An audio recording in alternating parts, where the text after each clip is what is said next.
Measures किए? ये फौरी तौर पे करना चाहिए। मैंने बार बार कहा आप लोगों से, डॉक्टर की डिमांड क्या है? हर आदमी उस घटना में अपना अक्स देख रहा है। जो पीड़िता के साथ उनकी फैमिली का आप सुन नहीं पाएंगे पूरा स्टेटमेंट। डॉक्टर ऑन ड्यूटी या मेडिकल स्टाफ इन जनरल, अगर उनके लिए हमने चाक चौबंद व्यवस्था नहीं की, उनकी सीधी सी मांग है। और इसको मैं तो कहता हूं कि कमेटी को भी एक टाइम बाउंड में दीजिए। ये नहीं कि कमेटी बनाने का मतलब हमारे देश में ये हो गया है कि अब ठंडे बस्ते में चला गया। नहीं, फौरी तौर पे एक टाइम फ्रेम में उसकी रिपोर्ट आए, उसके बाद आपको जो भी डिसीजन लेना उस रिगार्ड में लीजिए। नहीं, कोई भी हो, किसी को ना छोड़ा जाए, किसी को ना बख्शा जाए। इसमें मैं समझता हूं कि यही नजरिया हर जगह होना चाहिए। जो हमने लगातार आपके माध्यम से कहा कि कलकत्ता और हाथरस में फर्क नहीं करना चाहिए, कठुआ में फर्क नहीं करना चाहिए, मणिपुर के लिए फर्क नहीं करना चाहिए।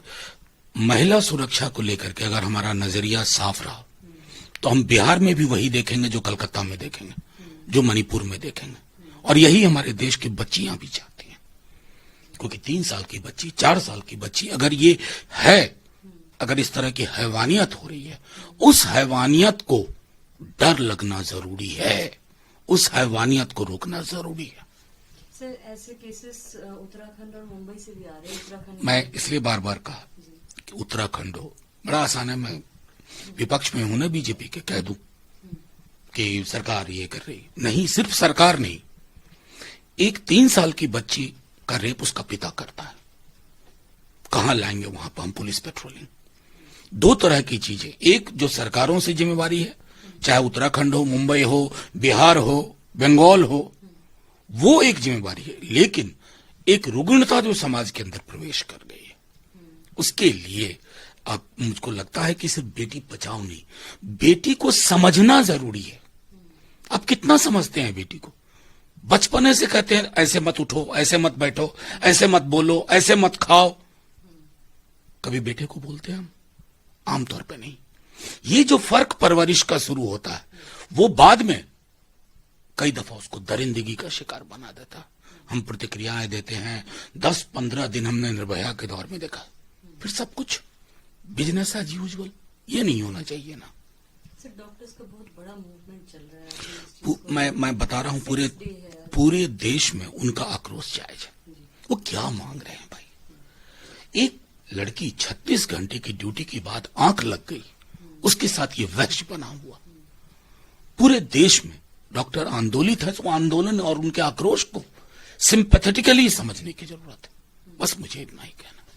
सर, कर्नाटक से ये खबर है कि Mysuru urban development authority scam को लेकर जो प्रोसिक्यूशन ऑर्डर्स आए कर्नाटक गवर्नर ने जो दिया है, सीएम सिद्धरामैया ने कहा है कि वो रिजाइन नहीं देंगे। नहीं, क्यों दें?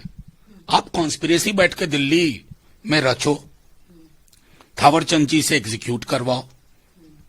और याद करिएगा, हेमंत जी को जब रिलीफ मिला था ना, तो हाईकोर्ट ने क्या कहा था, और वो तमाचा किनके गाल पे था? क्योंकि चुनाव में जाके बड़ी बड़ी बात कर रहे थे हेमंत जी के खिलाफ, हेमंत जी के बारे में। वैसे भ्रष्टाचार पे इनका अप्रोच।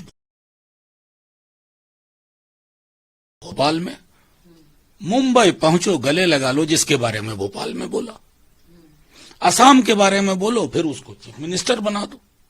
तो ये जो भ्रष्टाचार से लड़ने का मॉडल है ना, कि तभी तक भ्रष्टाचार है जब तक हमसे दूर है, आ लग जा गले, फिर भ्रष्टाचार खत्म। देखिए, समिति का गठन होने का स्वागत है, मगर मसला नियत का है। लॉ एंड ऑर्डर कभी भी समितियों के गठन से ठीक नहीं होता। लॉ एंड ऑर्डर उसका एक बाल होता है, पुलिस का एक बाल होता है ना, कानून का एक बाल होता है जिससे लोग डरते हैं। सवाल इस बात का है कि इस तरह की जब घटनाएं होती हैं तो इसका मतलब कहीं ना कहीं जो अपराधी है उसके अंदर डर नहीं है। तो हमें इसको भी देखना होगा कि कैसे हम इसको, इस जो ये कमी है, इसको दूर कैसे करेंगे। एकदम आईने की तरह साफ बात है कि मौके पर सबूत मिटाने के लिए, मौकाए वारदात को खराब करने के लिए ये सारा काम किया गया था। एक संगठित भीड़ थी जिसने ये काम किया है और ये बहुत दुर्भाग्यपूर्ण है। देखिए, गृह मंत्रालय के इस तमाशे से मैं बहुत सहमत नहीं हूं, लेकिन हाँ, ये जो हड़ताल है, इससे पूरे देश में जो आम मरीज है वो परेशान हो रहा है। तो मेरी तो सभी स्वास्थ्यकर्मी, सभी डॉक्टरों से यही रिक्वेस्ट है कि भाई जल्द से जल्द वो अपने काम पर लौटें। हाँ, कानून को अपना काम करना चाहिए, सख्त से सख्त दोषियों को सजा मिलनी चाहिए। सीबीआई इंक्वायरी इसमें हो रही है, उसमें कोशिश ये होनी चाहिए कि जितनी जल्दी सारे कल्प्रिट्स को पकड़ लिया जाए उतना अच्छा है। बहुत हीनियस क्राइम है, लेकिन स्वास्थ्य कर्मियों को भी ये सोचना होगा कि पूरे देश का आदमी परेशान हो रहा है। तमाम लोग क्रिटिकल हैं, वो शायद इस हड़ताल की वजह से ना रहें, तो लाखों आदमी सफर कर रहा है।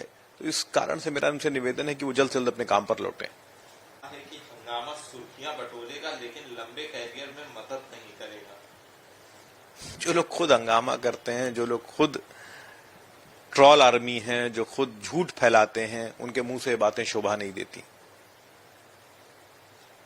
सर, वायनाड में एक मौलवी ने कहा है कि राहत राशि जुटाना इश्क है। देखिए, मैं हमेशा इस बात को कहता हूं कि ये जो लोग हैं इस सुर्खियां बटोरने के लिए इस तरह के बयान देते हैं और अपने आप को हाईलाइट करना। जितने ये जो फ्रिंज एलिमेंट्स हैं सोसाइटी के, जो धार्मिक बातों का, धार्मिकता का सहारा लेकर सुर्खियों में आना चाहते हैं, इनके खिलाफ सख्त से सख्त कार्रवाई होनी चाहिए। देखिए, सुप्रीम कोर्ट कई बार इस बात को कह चुका है कि जो गैर भाजपा शासित राज्य हैं वहां के राज्यपाल पार्टी बनकर काम कर रहे हैं और मुख्यमंत्रियों को परेशान कर रहे हैं।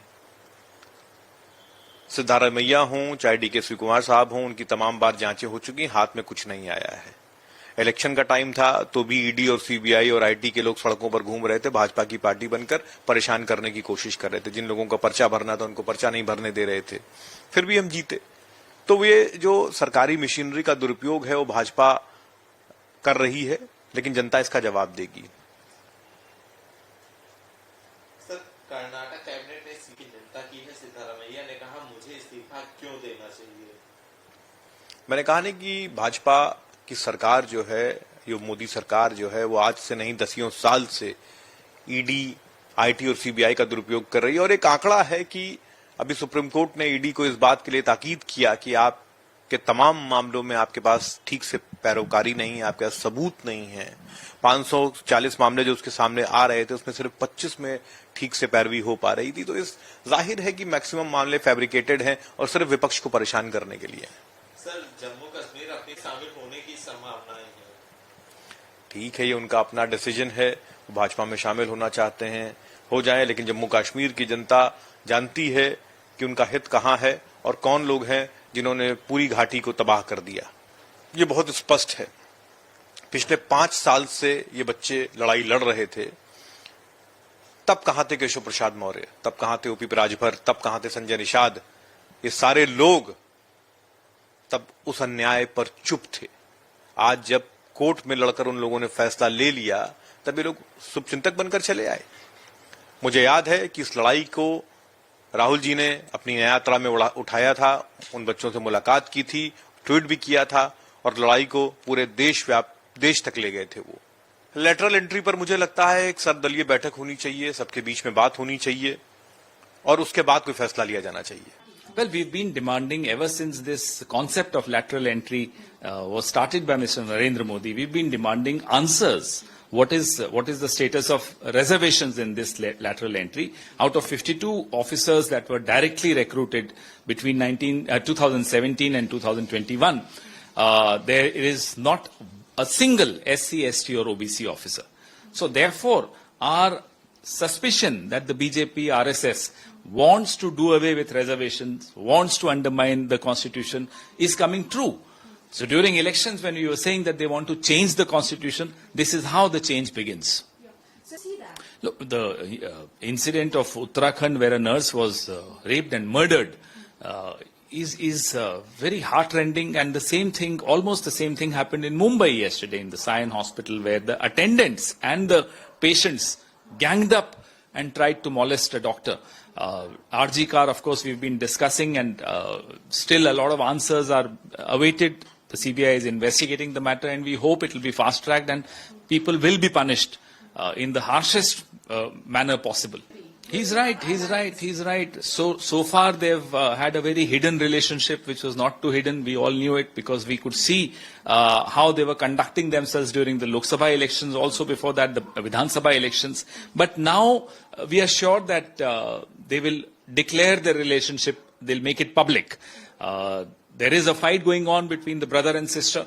The sister has been arrested. This is a part of the understanding between the BRS family and BJP. So if this is corruption, then the government which gave that land was the BJP government in 2020. There was a yojana of that government. It was a program of that government. So will you call that government corrupt? This is a total political puppet game going on where the governor is being used by Amit Shah and Narendra Modi as their puppet. अगर आप ये video YouTube पर देख रहे हैं तो हमारे channel को सब्सक्राइब करें और बेल आइकन को दबाना ना भूलें। अगर आप Facebook पर ये वीडियो देख रहे हैं तो हमारे पेज को लाइक करें।